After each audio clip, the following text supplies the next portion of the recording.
سلمان بلی بھائی کا سوال ہے۔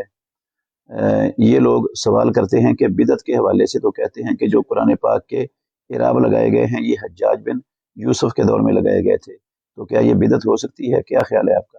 بھائی جان، یہ جو باتیں کرتے ہیں نا اس طرح کی، حقیقت یہ ہے کہ ان لوگوں کو بدعت کا پتہ ہی نہیں کہ بدعت کس کو کہتے ہیں۔ جس کو بدعت کا پتہ ہو وہ اس طرح کی لا یعنی باتیں نہیں کرتا۔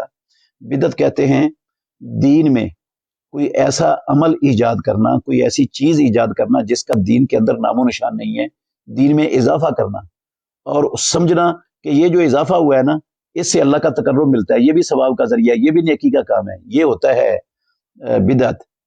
جبکہ اعراب لگانا اس کے ساتھ دین کی کس چیز میں اضافہ ہوا ہے؟ ذالک الکتاب، اعراب لگانے سے پہلے بھی ذالک کتاب تھی، اعراب لگانے کے بعد بھی ذالک الکتاب رہی ہے، جب نقطے نہیں تھے اس وقت بھی ذالک الکتاب تھی، جب نقطے لگ گئے اس وقت بھی ذالک الکتاب رہی ہے، تو اس میں اضافہ کیا ہوا ہے؟ الحمدللہ رب العالمین، نہ نقطے تھے نہ اس میں اعراب تھے، اس وقت بھی الحمدللہ رب العالمین تھا، اور نقطے اور اعراب لگنے کے بعد بھی الحمدللہ رب العالمین رہا، تو اس میں اضافہ کیا ہوا ہے؟ دین میں کیا چیز بڑی ہے؟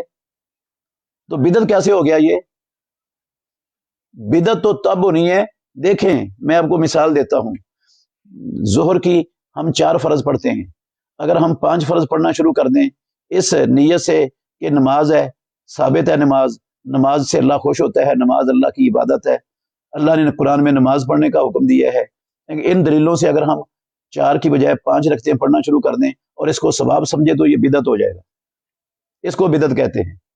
اس سے اضافہ ہوا ہے اسلام کے اندر، اس دین میں اضافہ ہوا ہے۔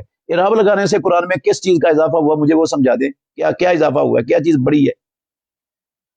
وہ لفظ تو وہی رہے، معنی بھی وہی رہے، ایک ذرے کے برابر نہ اضافہ ہوا ہے اس میں نہ کوئی خلل آیا ہے، تو بدعت کیسے ہو گئی ہے؟